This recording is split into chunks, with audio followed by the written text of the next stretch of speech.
So the first topic we are going to discuss in today's class is testis. Actually, gross anatomy of testis is not so important. That's why I have skipped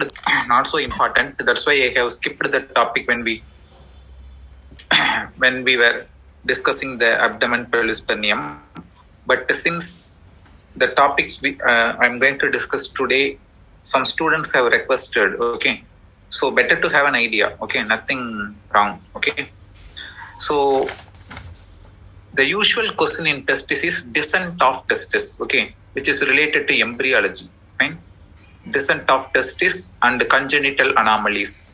That is cryptorchidism, otherwise called as undescended testis. Okay, so yes, let's try to have an idea about the gross anatomy of testis. Okay, you know, testis is the male gonad, isn't it? And corresponding to the testis in females, the female gonad is ovary, isn't it? What is the location of testis? There are a pair of testis located in the scrotum or scrotal sac, within the scrotum. Okay, that is the location of testis. When we talked about descent of testis, we have discussed during the 9th month of intrauterine life, the testis will be reaching the scrotum, isn't it? So the normal location of the testis will be scrotum, isn't it? And what is the shape of testis? What is the shape of testis? Both testis, what is the shape? It is almost oval. Okay, oval in shape. It is almost oval in shape. Okay, fine. And one more important thing we have to remember is, among the two testis, right and left testis, which testis is slightly at a lower level? Anybody? Out of the two testis present in the scrotum, which testis is slightly at a lower level? Anybody? Left, sir. Left, yeah.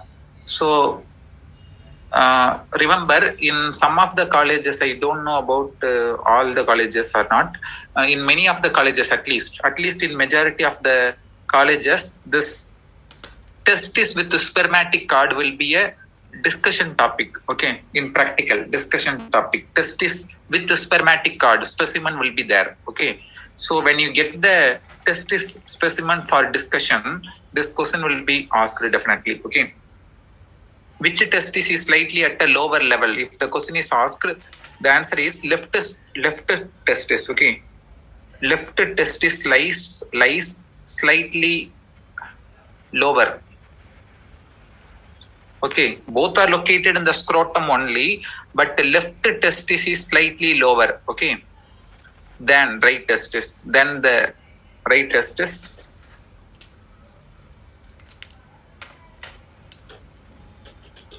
And if the question is why the left testis is slightly at a lower level, okay, you know the fact that left testis is slightly at a lower level. Okay, slightly at lower level compared to the right, because the left spermatic cord is longer. Left spermatic cord is longer. Left spermatic cord is longer. Okay, you know the spermatic cord, which is an important short notes actually. Contents and coverings of spermatic cord is an important short notes. So spermatic cord is a collection of structures which are moving towards as well as away from the testis. Yeah. So left testis is slightly at a lower level because left spermatic cord is longer. Now the question arises, why left spermatic cord is longer? Okay.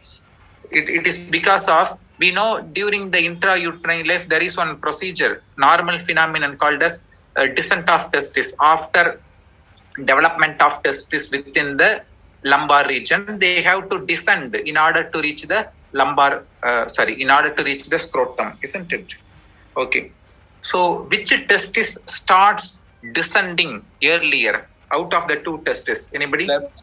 Left testis. Okay, so that is the reason for longer course, longer length. The length of the spermatic cord is longer, and the left testis is slightly lower level. It is the reason for both this.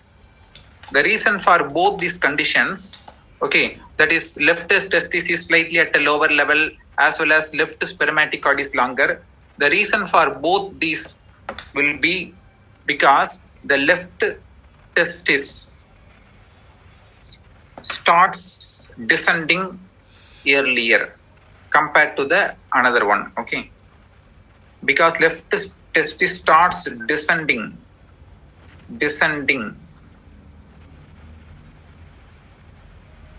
earlier, little earlier compared to the right testis. Okay, so take care of this thing. Now coming to the main topic, external features of testis. So we know testis is a oval shaped structure, okay. So when you talk about the external features in this diagram, you can see actually in this diagram we are seeing the left testis.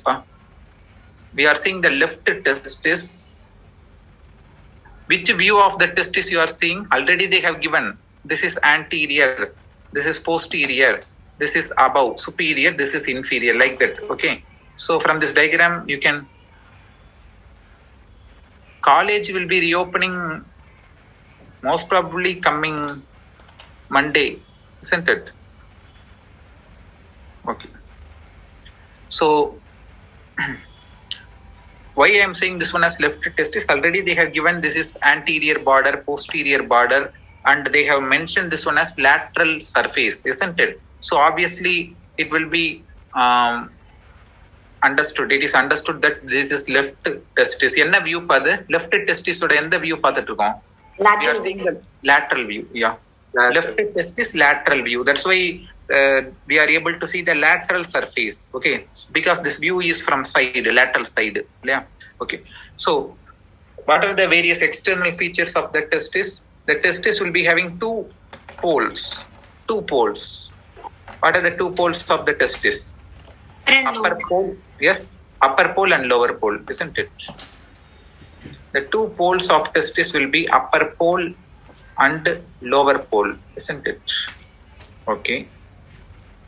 Other than the two poles, testis will be having two borders. Okay, two borders. This is the anterior border. Okay. Anterior border, another one will be obviously posterior border. So the two poles, upper pole, lower pole, two borders, anterior border, posterior border, and two surfaces. One is medial surface, another one is lateral surface. Medial surface and lateral surface. Okay.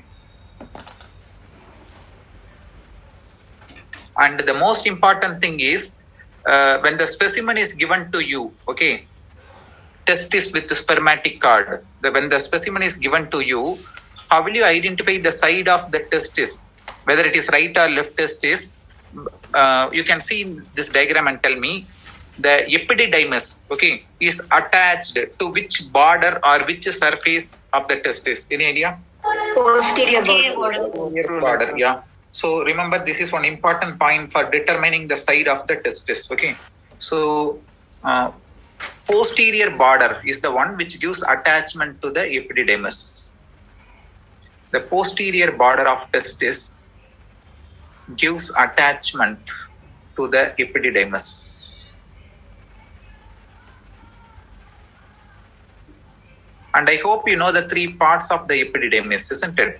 From above downwards, the three parts of the epididymis are, upper part is called as head, then we have the body, then we have the tail of epididymis. Tail, yeah, mentioned. Tail of epididymis. Okay, head, body, tail. These are the three parts of the epididymis. Okay, and the tail of epididymis, the tail of epididymis continues upwards as what? Difference. Vas difference. Vas deferens. Yeah, otherwise called as ductus deferens, as mentioned in this diagram. Okay. So the posterior border of testis gives attachment to epididymis.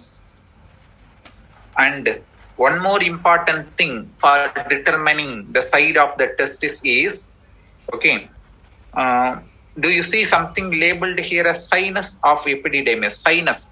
Sinus means gap, space or gap. Okay. Okay. So, what is sinus of epididymis? Actually, it is a space or gap or cavity, whatever. Okay, through which the testis and epididymis both are little bit separated from each other. சரியா? So, இது எந்த வியூல பார்க்க முடியும் ஆக்சுவலா? இந்த sinus of epididymis is visible only on which view actually? Lateral view. That means this sinus of epididymis is located laterally. Okay, that is the one important thing for determining side of the testis. On the lateral side or on the lateral aspect, okay, on the lateral aspect, that is the word. On the lateral aspect, the testis is separated, or you can say epididymis is separated from testis, whatever. On the lateral side, testis and epididymis. On the lateral side, testis and epididymis, they are separated by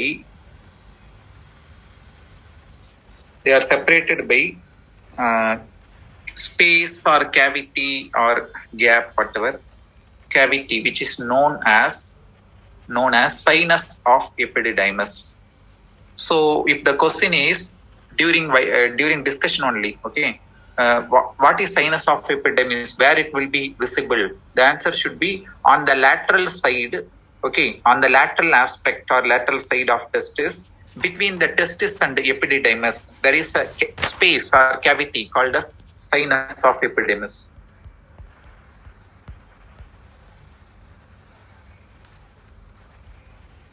Okay, any idea about this one? Do you see one small vestigial structure which is located close to the upper pole of the testis, named as appendix of testis? It is a remnant of எந்த structure நீங்க அமர்க்கப்பா? Mesonephric, paramesonephric duct. Paramesonephric. Exactly, remnant of paramesonephric duct. Okay, can you tell me the another remnant of paramesonephric duct in males other than Prostatic utricle. prostatic utricle? Yeah, prostatic utricle. Fine. So remember, this appendix of testis is a remnant of paramesonephric duct. One more remnant of paramesonephric duct is prostatic utricle. Okay, and can you tell me the answer for the question I am going to ask you now? Appendix of epididymis is a remnant of Mesonephric. Mesonephric duct. Yeah, mesonephric duct. Appendix of epididymis is a remnant of mesonephric duct. Appendix of testis is a remnant of paramesonephric duct. Okay. Now, coming to the coverings of testis. Coming to the topic coverings of testis. As you see in this diagram, the three coverings of the testis. Okay, if you move from superficial to deep, from outside inwards or superficial to deep, what are the three coverings of the testis? The outermost covering is called as tunica vaginalis. Okay, the outermost covering is called as tunica vaginalis. Then the next layer is what? Just deep to the tunica vaginalis, we have the tunica albuginea. Okay, and the inner layer of the testis is called as tunica vasculosa. Okay, so remember the three layers of the testis, VAV. Okay, tunica vaginalis, tunica albuginea, tunica vasculosa. The inner layer is the one which contains the blood vessels, so it is called as tunica vasculosa. Okay, so tunica vaginalis, outer layer or outermost layer is tunica vaginalis. The middle layer is albuginea, and inner layer is called as tunica vasculosa because it will be containing the blood vessels of the supplying the testis. Okay, so the three layers from superficial to deep, VAV, valve, vasculosa, vaginalis, albuginea, vasculosa. And in the tunica vaginalis itself consists of two layers. What are the two layers of the tunica vaginalis? Outer parietal layer and inner visceral layer. Plural படிப்போம்ல, outer parietal pleura, inner visceral pleura. Peritoneumல படிப்போம். Again in peritoneum, outer parietal peritoneum, inner visceral peritoneum. சரியா? So the same two layers here also. The tunica vaginalis consists of outer parietal layer and inner visceral layer. சரியா? And what is the applied aspect of this tunica vaginalis? Remember, this tunica vaginalis actually, it is the, okay, I will write down here. This tunica vaginalis, the outer layer, isn't it? I have told you on peritoneal fold, when we talked about the descent of the testis, what is that peritoneal fold called as PV? What is PV? Processus vaginalis. Processus vaginalis, yeah.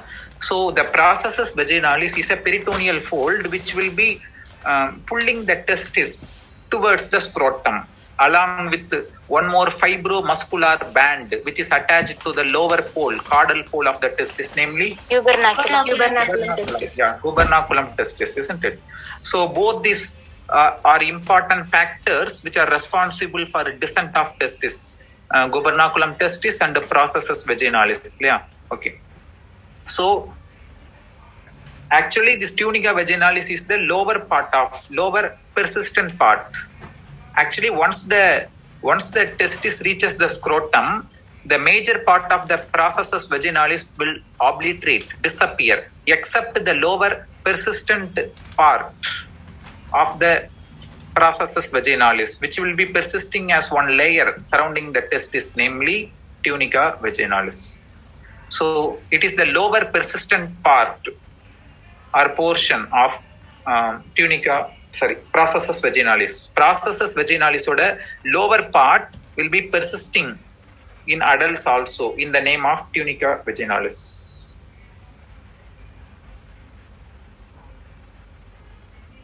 And the significance here is sometimes abnormally, சரியா, இப்போ இந்த ரெண்டு layers of testis ரெண்டு layers of tunica vaginalis இருக்கு இல்லையா, between the two layers, namely outer parietal layer and inner visceral layer of tunica vaginalis இருக்கு இல்லையா. So between the two layers of the tunica vaginalis, sometimes fluid may get collected. Okay, fluid may get collected. What is that condition called as? Hydrocele. Yeah. Fluid accumulation or collection between the two layers of tunica vaginalis is defined as hydrocele. It is one of the common conditions occurring in males. Okay, when you go to surgery, OPD, outpatient department, hernia, hydrocele, thyroid disorders, gallbladder disease, these are some of the common cases. Okay, so the patient will be presenting with swelling in the scrotum. Patient will be presenting with clinical feature of swelling of the scrotum because of the more collection of fluid between the two layers of tunica vaginalis. Okay, so it is called as hydrocele.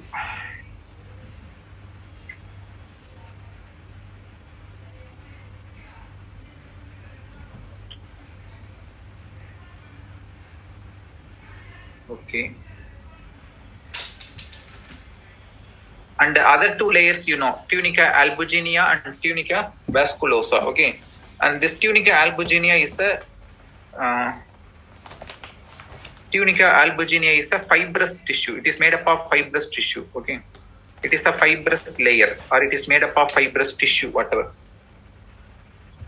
And tunica vasculosa is the inner layer or innermost layer, and it contains blood vessels. Okay, that means it is the vascular layer of the testis. Blood vessels supplying the testis will be passing through the tunica vasculosa.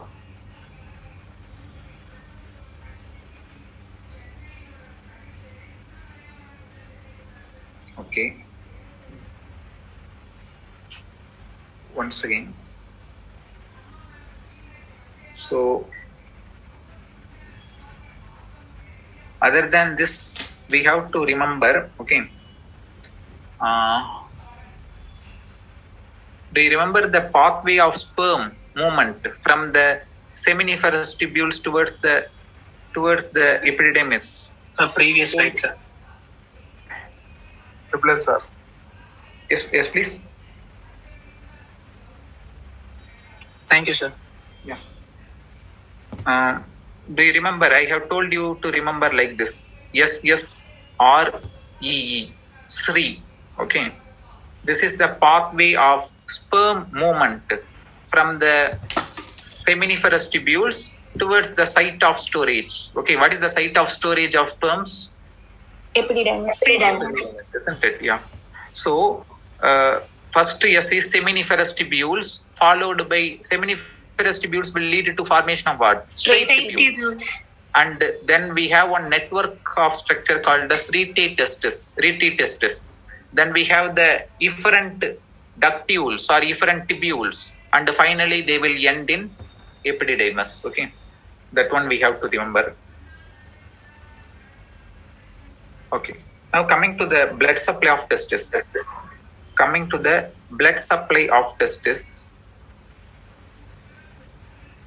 This diagram is showing the arterial supply, isn't it? The arterial supply of testis. We know in males testicular arteries and in females ovarian arteries. That means simply we can say gonadal arteries. Okay, they are direct branches of what? Gonadal arteries are direct branches of aorta, isn't it? Yeah. So both testicular arteries, right and left testicular arteries, as well as ovarian arteries in females, they are direct branches of abdominal aorta. As you see in this diagram, they arise from abdominal aorta at the vertebral level of L2 vertebra. Okay, at L2 level, second lumbar vertebral level. And you will be knowing this testicular artery passes inside one structure and finally reaches the testis. What is the structure called as? Collections of structures containing the Spermatic cord. Yeah, spermatic cord. So both the testicular arteries will be passing within the spermatic cord, which passes through the inguinal canal, and finally it will be reaching the testis. Okay, so this is the point here. Testicular arteries are direct branches of abdominal aorta. Important MCQ question. Okay. And coming to the venous drainage of testis, I hope you will be knowing the veins which are draining the testis. Initially, they will form one network or plexus called as Pampiniform plexus. Pampiniform venous plexus, isn't it? Yeah. So that is the word, pampiniform venous plexus or pampiniform plexus of veins. Pampiniform venous plexus or pampiniform plexus of veins.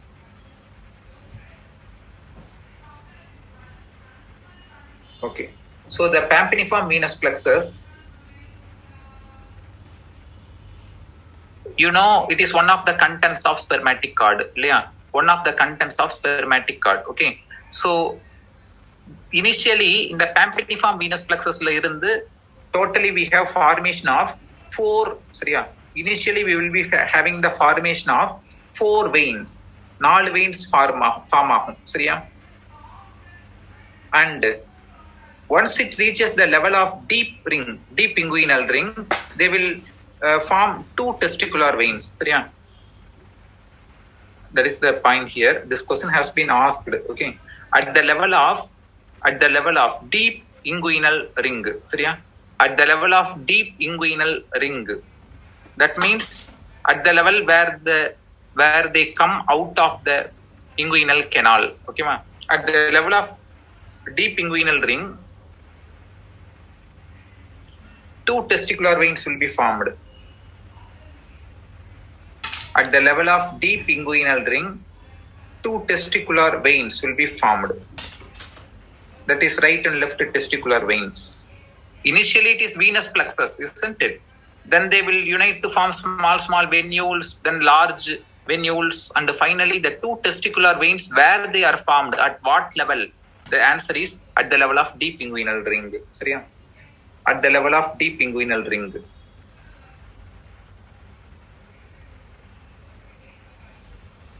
And the very important point is the site of drainage of the both testicular veins is different on both sides, isn't it? Right testicular vein drains into which vein?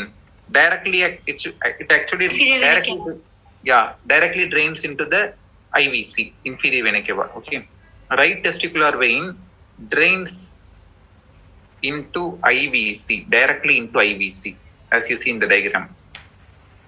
It directly drains into IVC. Actually, right side, similar to the renal vein, right suprarenal vein and right gonadal vein, they are also directly draining into IVC. Whereas left side, the testicular vein, otherwise we can say gonadal vein, and the left suprarenal vein, okay, they drain into Left renal vein. renal vein, isn't it? Yeah. So that is the important MCQ question here. Left testicular vein drains into left renal vein. Okay. So in this diagram, it is clearly shown. This is the level of deep ring, isn't it? At the level of deep ring, there is single testicular vein formed. That means if you consider both sides, the two testicular veins finally formed at the level of deep ring. At the level of deep ring only, we have the formation of right and left testicular veins. Okay. Below that, there may be multiple veins and venous plexus. Okay. Now I want you to know one important word called as varicocele. Varicocele, not varicose veins. Varicocele. Yeah.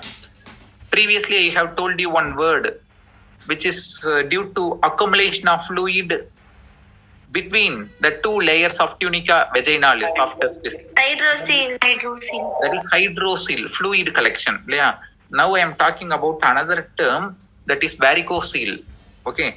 So don't confuse between hydrocele, varicocele and varicose veins. Varicose veins is a condition which is related to the lower limb. Okay, ma'am? Where there is abnormally dilated and tortuous superficial veins of the lower limb. In the long saphenous vein, short saphenous vein, எல்லாமே வந்து abnormally dilated and tortuous இருக்கும். அதுக்கு பேர் varicose veins. Okay. The term I am going to tell you now is varicocele. சரியா? Which is different from varicose veins. So, what is varicocele? Varicocele is now I told you that testis will be drained by, initially drained by plexus, network of veins called as tympaniform venous plexus. Okay. So, varicocele is an abnormal condition. Okay. It is an abnormal clinical condition in which abnormal condition due to dilated and tortuous what? Tympaniform venous plexus. Okay. It is due to abnormally dilated and tortuous tympaniform venous plexus. Tympaniform venous plexus. Okay. Abnormally dilated and tortuous tympaniform venous plexus is called as varicocele. Varicose veins almost the same definition. Abnormally dilated and tortuous what? Superficial veins of lower limb. Superficial veins of lower limb. Okay. That is saphenous veins. Here varicocele is the word related to testis. So the testis drained by pampiniform venous plexus, அதோட abnormally dilated and tortuous conditionக்கு தான் பேர் varicocele. ஓகேவா? And previously they used to ask this one in 2-mark question. Okay, till 2018 batch. What is varicocele? It is more common on which side? Why? That will be the question. Okay. So can you tell me on which side the varicocele is more common? Right side or left side? That's my question. Left side. Okay. So remember, left-sided varicocele is more common. Okay. Varicocele of left side is more common. Seriya? That means left side the pampiniform venous plexus will be abnormally dilated more commonly. Compared to the right side, left side varicocele is more common. Same.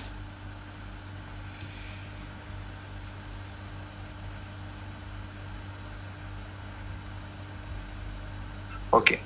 The reason mentioned is, as you see here in this diagram, the left testicular vein. See, left testicular vein, you know, it is draining into the left renal vein. Yeah. And it drains at a right angle. Okay, it drains at right angle in the left renal vein. So there will be increased pressure. Okay, there will be increased pressure in the left testicular vein.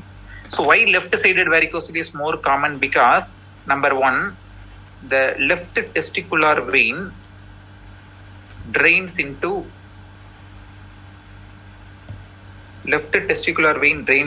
left renal vein at a right angle. At a right angle. Okay. And just remember one more thing. Okay, one more thing that you can remember easily.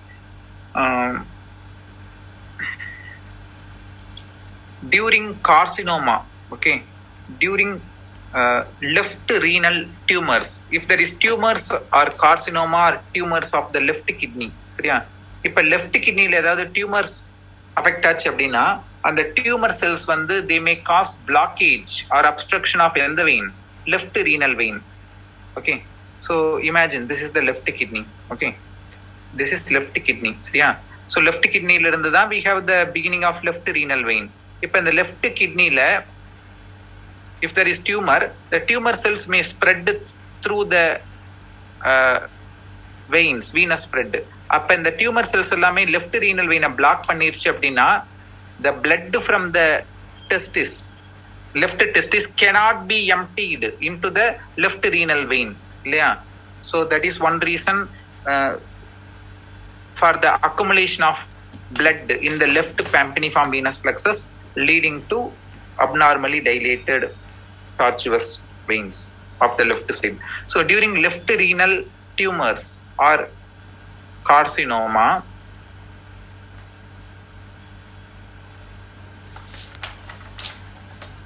blood, okay, during left renal tumors or left renal carcinoma, blood cannot be emptied.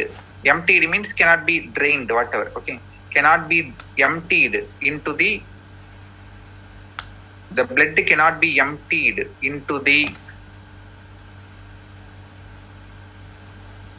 left renal vein. சரியா? The blood cannot be emptied into the left renal vein.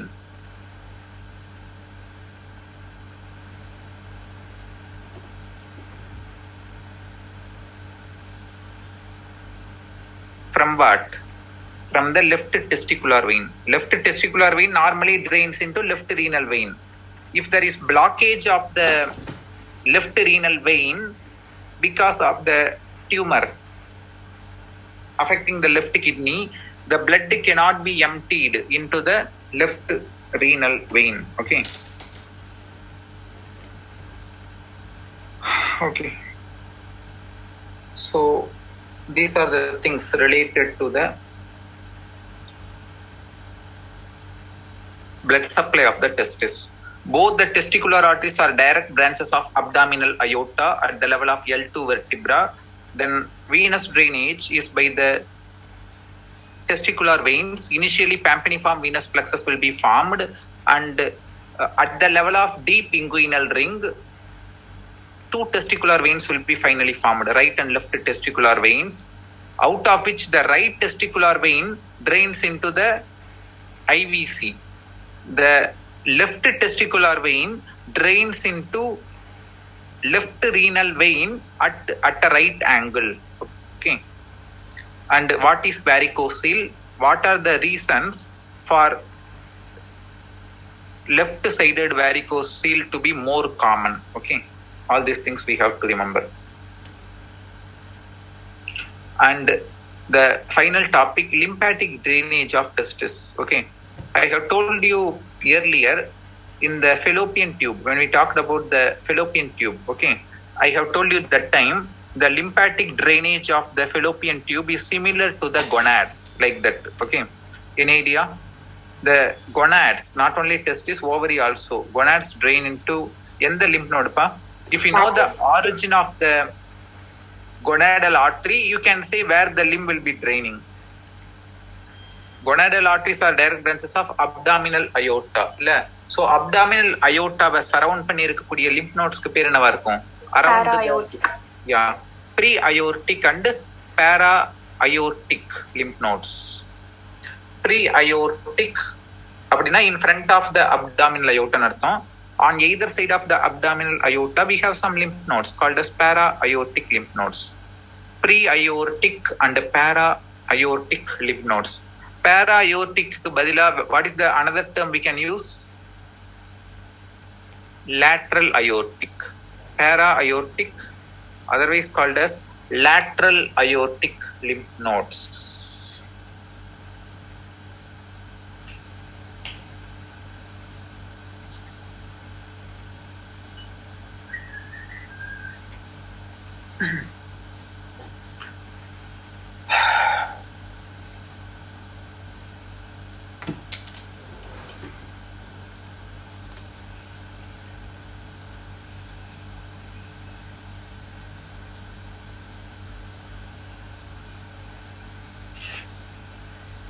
Okay, fine. The next topic is followed by testis. The next topic is differences between jejunum and ileum. Okay. Differences between jejunum and ileum. You know the three parts of the small intestine, isn't it? Proximal to distal, the three parts of the small intestine are duodenum, jejunum, and ileum, isn't it? So, jejunum and ileum, how will you identify? Okay, that is the thing we are going to see. That means the differences between jejunum and ileum we are going to see now. Okay.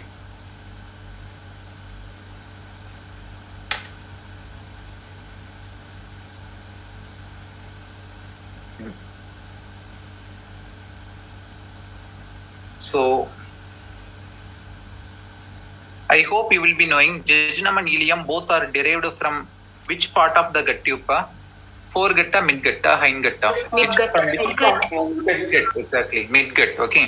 And when we talked about the midgut rotation, we have studied which artery forms the axis for the midgut rotation. Which artery forms the axis for the midgut rotation? Obviously, which is the artery of the midgut? Yes, Superior mesenteric Superior mesenteric. mesenteric artery. We have drawn one simple diagram, isn't it? Superior mesenteric artery forms the axis for the midgut rotation. According to the course of the superior mesenteric artery, the midgut loop will be divided into two parts or two segments. What are they? Pre-arterial segment arterial and post-arterial segment. Post-arterial segment. இதுல இந்த small intestine ஓட parts இருக்குல்ல, which are derived from the midgut, namely lower half of the duodenum, jejunum and ileum. இதெல்லாமே எதுல வரும்பா? pre-arterial, pre-arterial. ஓகேவா? யா. இந்த pre-arterial segmentல இந்த lower half of duodenum, jejunum, ileum will be coming. Okay. And post-arterial segment includes the parts of the large intestine which are derived from midgut, namely cecum, appendix, ascending colon, and up to which part of the transverse colon? Right two-third. right two-third, yeah, right two-third of the transverse colon. இதெல்லாமே வந்து post arterial segment இல்லையா? Okay. So, jejunum and ileum, what are the differences? You may not be able to understand when I'm telling you now. After going back to your college, when you see the specimen, okay, when you see the specimen and when you try to touch the specimen and when you try to palpate or feel the specimen of the jejunum and ileum, you will be able to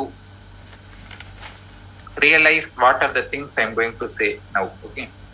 So first of all, you have to understand what is mesentery. Without seeing certain things are not at all possible to understand. Okay. So let me discuss about the differences between jejunum and ileum. Okay. So once you go back to your college, you can try to see the coils of jejunum and ileum and you can try to appreciate the differences. Okay. So just a minute, please.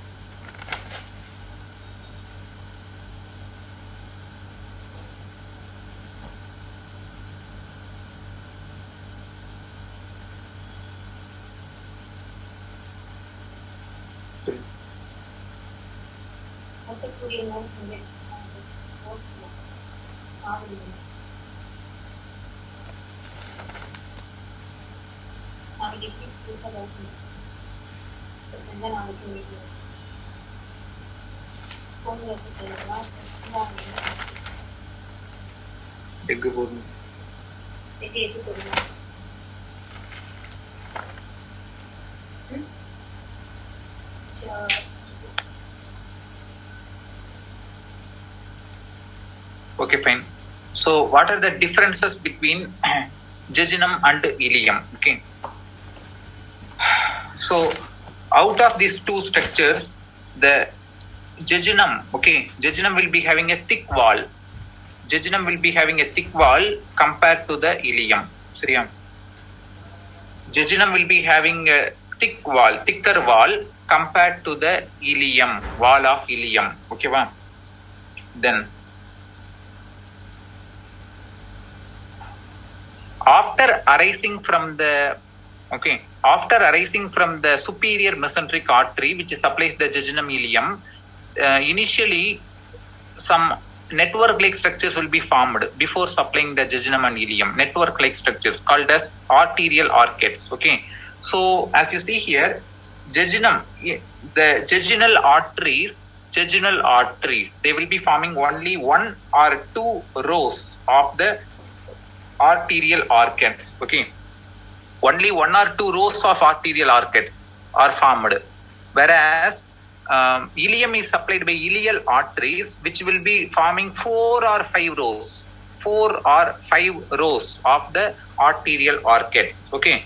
And from the arterial arcades, finally we have the formation of straight arteries called as vasa recta. Recta means straight. Okay. So since try to understand, since the jejunal arteries, they are only forming just 1 or 2 rows of arterial arcades. Okay. Vasa recta will be longer in case of jejunum or ileum. Any idea? Jejunum. Okay. Because they are forming only 1 or 2 rows of arterial arcades. So the length of the vasa recta will be more. Length will be more in case of jejunal arteries. Okay. And ileal arteries, I have told you, there are some 4 or 5 rows of arterial arcades are formed. Okay. So vasa recta will be shorter. Length will be less. Okay. They are shorter. Okay. And the peritoneal windows. The word peritoneal windows means certain things it's difficult to make you understand. Actually, all these arteries are passing within one peritoneal fold, isn't it? Which is suspending the coils of jejunum and ileum from the posterior abdominal wall, called as mesentery, isn't it? Yeah. So this mesentery is a membrane-like structure which contains the blood vessels supplying the jejunum, ileum, and all. Okay, so if you see the mesentery, this vasa recta supplying the jejunum, they are transparent. You can clearly see the jejunal arteries within the mesentery. Okay, what about the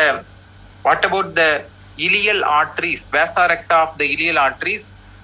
They are opaque. Opaque means they are not clearly visible. That is the point. Okay, so which is transparent, which blood vessels are transparent, which blood vessels are opaque? That is the point here. Okay, fine. And one more point here is, the entire length of the small intestine, that means duodenum, jejunum, ileum. Okay, the entire length of the small intestine is surrounded by circular mucus folds. Any idea about the name of the circularly arranged mucus folds present in the small intestine? Which are permanent. So they are called as what? Plica circularis. Plica or plica circularis. Okay, the plica circularis or plica circularis, they are permanent circular mucus folds of the small intestine. Okay, they are present in the entire small intestine pa, duodenum, jejunum, ileum. ஆனா ஒரு part of the டியோடினத்துல மட்டும் இருக்காது. எந்த part of டியோடினத்துல இருக்காதுப்பா? The first part of duodenum. சரியா, இது படிச்சிருப்போம்லாம். First part of duodenum ஓட peculiar featuresல, one among the peculiar features of the first part of duodenum is it is devoid of plica circularis. சரியா, plica circularis இல்லாத காரணத்தினால தான், because of absence of plica circularis only, during contrast X-ray called as barium meal, you will be able to see one triangular shaped shadow in the first part of duodenum called as duodenal cap, CAP, which is a very common MCQ question. Duodenal cap is a characteristic feature of, the options will be first part, second part, third part, and the fourth part of duodenum. The answer is D1. Okay.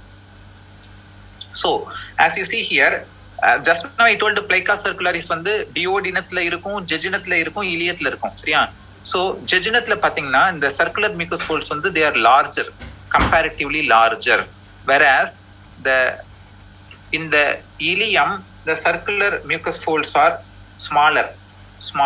Okay, fine. So try to remember any 4 or 5 differences between jejunum and ileum. Differences between jejunum and ileum. சரியா,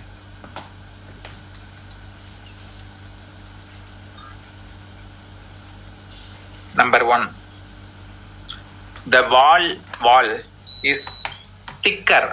In jejunum the wall will be thicker, so it has a thicker wall. Okay, and ileum comparatively thinner wall is thinner. Okay, then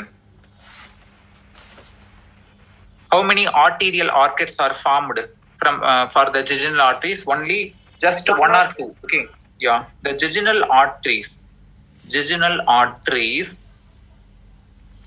they form only 1 or 2 rows of arcades. We have seen in the diagram arc-like structures. Okay, so the jejunal arteries, they form only 1 or 2 rows of arterial arcades. So what is the importance? Since they form only 1 or 2 rows, so the vasa recta means the straight arteries which are arising from the arterial arcades. Yeah, so vasa recta are longer. Okay, in case of artery supplying the jejunum.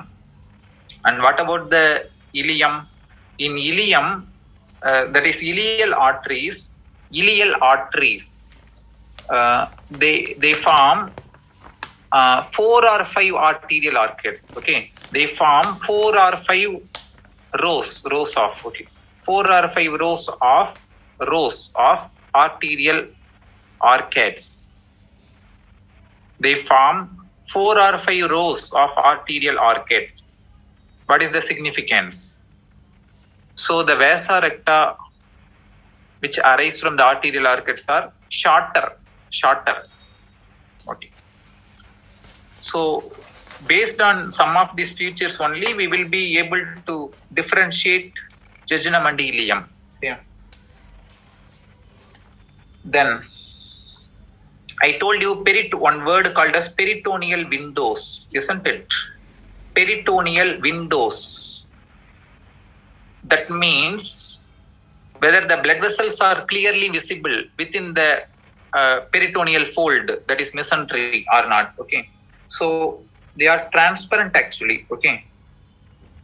They are transparent. See this word.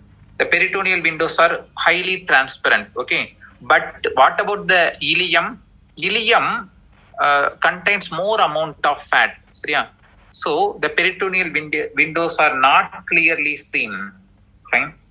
That means they are opaque or translucent. Whatever.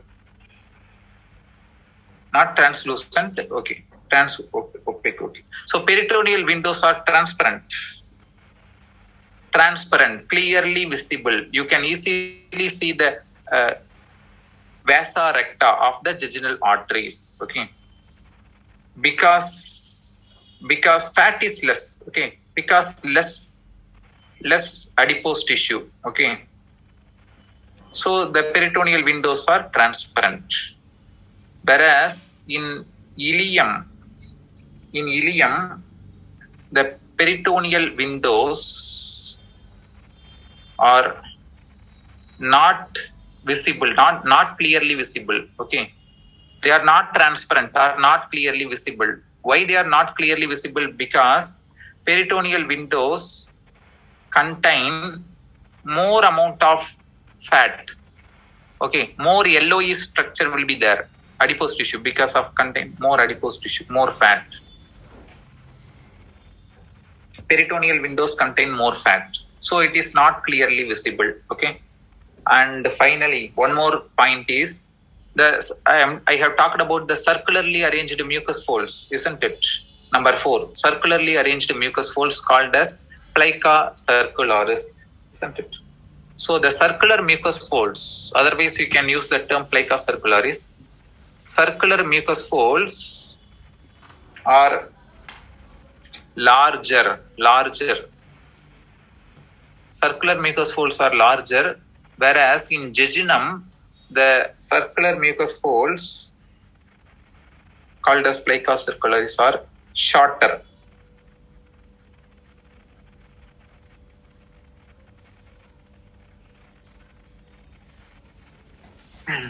Okay.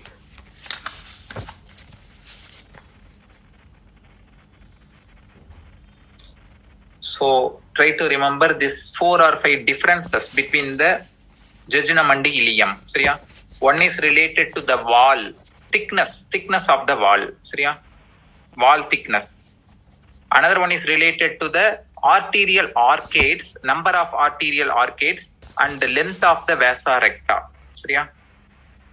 Then third one is whether the blood vessels are clearly visible or not. It depends on the amount of fat. Seriya? So the mesentery which is suspending the jejunum, okay, contains less amount of fat. So the blood vessels, vasa recta of the jejunal arteries are clearly visible, transparent. But the mesentery which is suspending the ileum contains more fat. So the peritoneal windows are not clearly visible. Okay. And plica circularis are larger in case of jejunum compared to the ileum. Okay, ma'am? Okay. Just a minute, please.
The remaining two questions, namely one is Karpa's fascia and another one is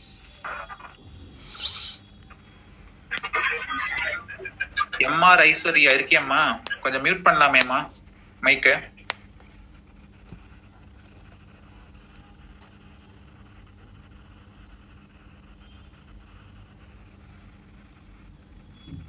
Okay. Two more questions. One is Karpa's fascia, then Pudendal canal. Okay. I am not able to collect more details regarding these two topics. So, Pudendal canal, one or two points I have told you when we talked about ischiorectal fossa. Okay. And some more details I will collect and I will send you as PDF in the group. Otherwise, I will send you the voice note. Okay. Okay. So, I hope I have done my level best. Okay. Whether you believe me or not, what I have taught you in the many of you, I hope have attended since May 10th, isn't it? Almost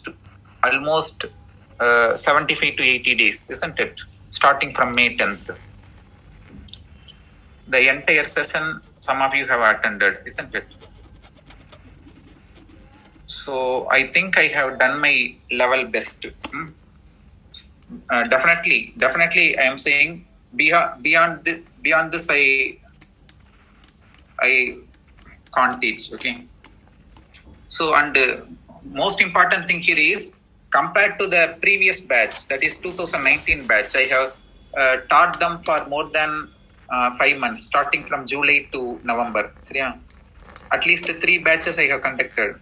And compared to my teaching for them, I have improved several times when I have taught you this year. Okay. So, you need not have any doubt regarding whether what you have taught is it enough for exams or not, whether we have to go through the textbook again or what you have taught is enough. If we read the points you have given, notes you have given, if we present those things in the exam, will it be sufficient to get good marks? Like that some people were asking me. Okay. So once again I am clarifying. I want to clarify, there is no doubt regarding that. Okay. So that's what I can tell you. Okay. So last year when I was not teaching up to the satisfactory level, even after that, many students after exams, after results, they have after university exam results, they have messaged me. They have sending me their answer, their mark sheet. Okay, saying among the 3 subjects I have got maximum mark in anatomy, I have got distinction in anatomy, honors in anatomy, like that. Some people are saying. Okay, so there is no doubt regarding that. What I have taught is more than enough. Okay, if you present those things, it is enough. Okay, but definitely histology you have to study. Okay, histology you have to study, but as I told already, don't spend much time on histology. It is not advisable. Okay, for practical, histology is having much importance, but not for theory. Fine. And don't spend much time on embryology topic also. Don't spend much time. Okay, so focus mainly on grass. Okay, so out of the 100 marks, minimum 80, maximum 90 marks will be from the gross topics only. Fine. So just 10 to 15 marks maximum will be from the embryology as well as from the histology. Is it okay? So once again, I want to thank you from the bottom of my heart. Okay, for believing me, for believing in my. So I think I have done my level best. Okay, I don't have any doubt regarding that. Definitely, I don't have any doubt regarding that. Okay. So the thing I am expecting from you is, don't leave the group. Okay, exit the WhatsApp group till you, at least till you complete your exams. Okay, your exams will be most probably on January only, January 2022 only. So before that, don't leave the group. And after your exam results, please kindly inform me your marks, and that is the one, the happiest moment for a teacher. Okay, the happiest moment for a teacher is when the students say, okay, fine.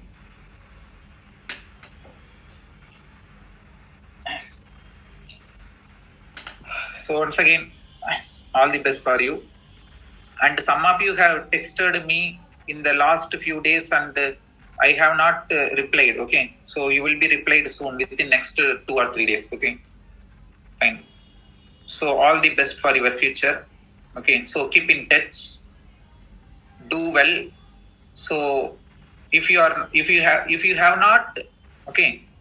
not focused other two subjects till now, at least now onwards you can start focusing on the other two subjects also. Okay, so go through the YouTube videos. Okay, if you are not able to understand any concept, better you can try to identify the videos related to them in YouTube. Okay, so there will be various faculties explaining the topics clearly. Okay, so don't get depressed if you don't understand a particular topic. Okay, do well. So once again, do your exams well. So whatever internal assessment exams, okay, whatever the internal assessment exams conducted in your colleges, okay, so please try to consider them seriously. Okay, if you consider the small exams, including the formative assessment and internal assessment exam seriously, then definitely your university exams will become nothing. Okay, if you are not paying attention to the internal assessment, then only you have to feel bad at the end of the first year. Okay, so the last 1 or 2 months you will feel very hectic. Okay, so don't put yourself in that awkward situation. Okay, so how you spent in the last 4 or 5 months, leave it. Okay, whether you have studied well or not, okay, leave that. So try to give your maximum in the remaining half of the first year. Okay, fine. So once again, practice diagrams for anatomy. Okay, and for physiology and biochemistry also, try to present more number of charts. Okay, and tabular columns and charts. Okay, so it will give good impression about your presentation. Okay, so many of us are studying well, right? That is accepted, but the difference in getting marks is mainly because of the way of presentation. One is handwriting, that is accepted. Another one is way of presentation. Okay, so make some gap between the adjacent lines, and also don't avoid overcrowding of the words. Okay, so try to make more number of diagrams and charts and tabular columns. Okay. Thank you all. Slide. Thank you so much, sir. Thank you so much, sir. Thank you, sir. Thank you, sir. Thank you so much, sir. Thank you so much, sir. Thank you, sir.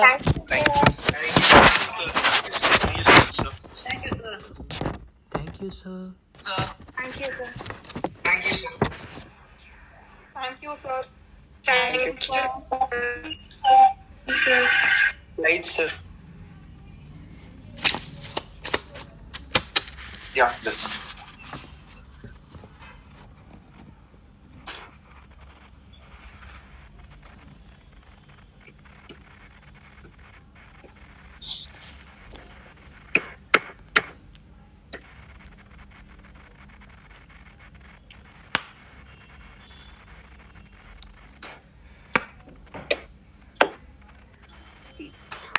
Thank you, sir.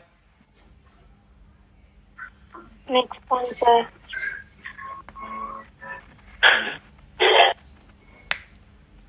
Yes, sir.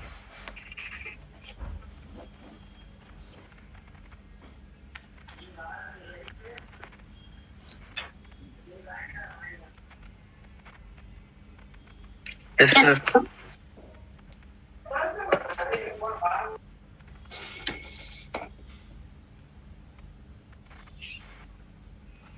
Yes, sir.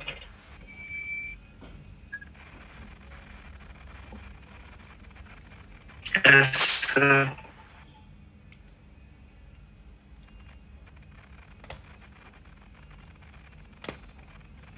Yes, sir.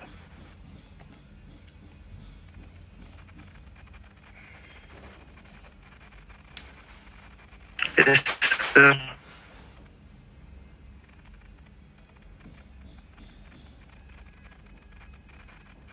Sir, previous slide, sir.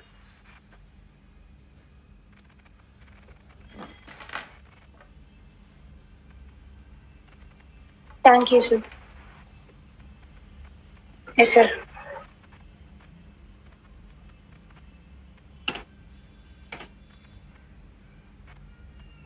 Yes, sir. Yes, sir. Yes, sir. Okay, thank you all. Thank you all. That's fine. Thank Thank you, you, sir. sir. Thank you so much, sir. Thank you, sir. Thank you, sir.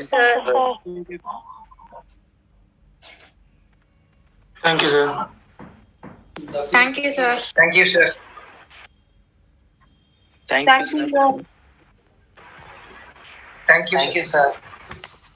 Thank you, sir. Like us, circular is before slide मध्ये coming, sir.